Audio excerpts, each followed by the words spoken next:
दोस्तों, अब किसी भी व्यक्ति का जन्म होता है तो जिंदगी जीने के लिए भगत सिंह, राजगुरु और सुखदेव का जन्म हुआ था कुछ करने के लिए। भारत की आज़ादी के चलते उन्हें फांसी की सज़ा हो गई। वह फांसी नहीं, भारत की आज़ादी थी, भारत की आज़ादी थी।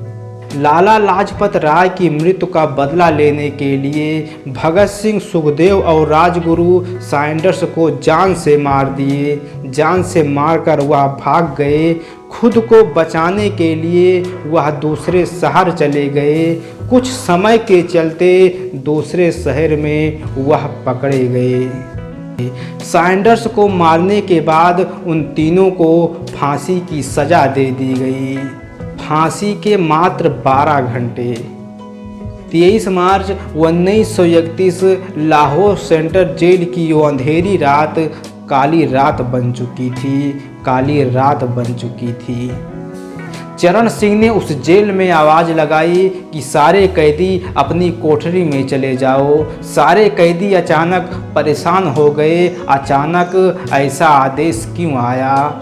बरकत नाई ने बताया, आज रात भगत सिंह, सुखदेव और राजगुरु को फांसी लगने वाली है। यह सुनकर सारे कैदी की आंखों में आंसू आ गए और सारे रोने लगे और भगवान से दुआ करने लगे, इन भारत के सपूतों को भगवान तू क्यों जेल लाया, क्यों जेल लाया। शायद उन लोगों को ये नहीं पता था, ये फांसी नहीं, ये भारत की आज़ादी थी, भारत के आज़ादी की आज़ादी थी। जेल के कैदियों ने बरकत नाई से कहा, जाओ भगत सिंह, सुखदेव और राजगुरु के कमरे से उनकी कोई निशानी ले आओ, ताकि मैं बाहर बता सकूं, अपने परिवारजनों को दिखा सकूं, अपने बच्चों को बता सकूं कि ये भगत सिंह की निशानी है, ये एक क्रांतिकारी की निशानी है।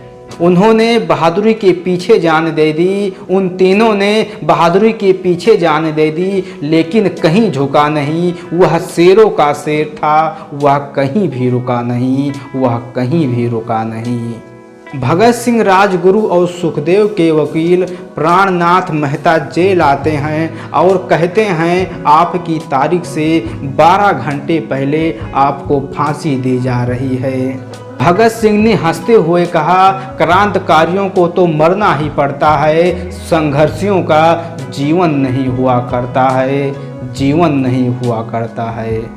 दोस्तों, भगत सिंह, राजगुरु और सुखदेव की तरह खुद को मानना चाहिए, क्योंकि जिंदगी एक खंजर है तो जवानी एक हथियार। लौट गया वो रणभूमि से, जिसको जिंदगी से है प्यार, जिसको जिंदगी से है प्यार।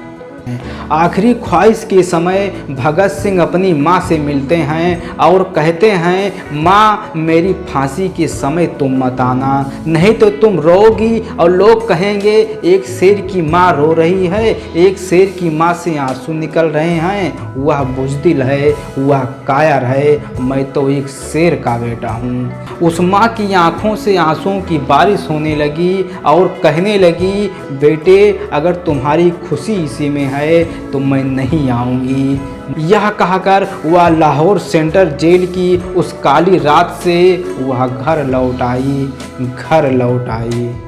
दोस्तों, अपनी ज़िंदगी जीना लेकिन कहीं झुकना नहीं। अगर एक माँ अपना कलेजा जला सकती है तो तुम तो एक मर्द हो, अपने काम से पीछे हटना नहीं, पीछे हटना नहीं। उस काली रात में फांसी का समय नज़दीक आता गया और अधिकारीगण भगत सिंह, सुखदेव और राजगुरु को जेल से निकाला गया और तीनों ने हाथ में हाथ पकड़कर कहने लगे और चलने लगे, कभी वो दिन भी आएगा, आज़ाद हम होंगे, अपनी जमी होगी, अपना आसमां होगा, अपना आसमां होगा। सारे कैदी सलाखों के अंदर से इंतज़ार कर रहे थे, ऐसे व्यक्ति को एक बार देखने का मौका मिल जाए, उनका दर्शन हो जाए।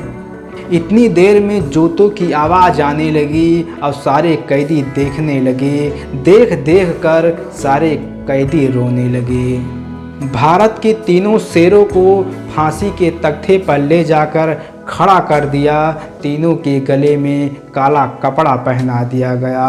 तब तीनों ने कहा, सरफरोशी की तमन्ना अब हमारे दिल में है, देखता हूँ दम कितना बाजुए कातिल में है। भगत सिंह, राजगुरु और सुखदेव ना रोए ना चिल्लाए, हंसते हुए इंकलाब के नारे लगाते हुए वह फांसी पर लटक गए, वह फांसी पर झूल गए।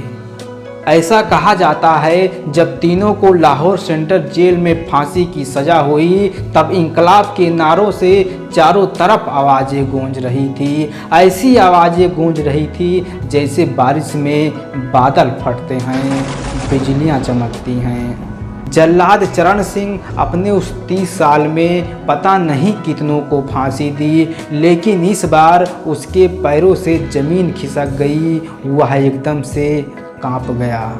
वह जल्लाद कांपते हुए धीरे धीरे अपने कमरे में गया और 1.5 से 2 घंटे उस दिन रोया और सोचता रहा, आज 3 शेर आज़ाद हो गया, आज़ाद हो गया। दोस्तों, वह गरीब घर में जन्म लिया जहां हर इंसान परेशान रहता है। जो अपनी मर्यादा नहीं भूलता वह हर काम में आज़ाद रहता है। आज वह हर एक व्यक्ति के दिल में बसता है। जहां लोगों को नफरत गरीबी से रहती है, आज हर एक व्यक्ति उसके नाम का तिरंगा फहराता है, तिरंगा फहराता है। ना गुलाम बनकर जन्म लिया, ना गुलाम बनना चाहता था। सरकारें उससे दबाती थी, वो तो सिर्फ आज़ादी चाहता था, आज़ादी चाहता था।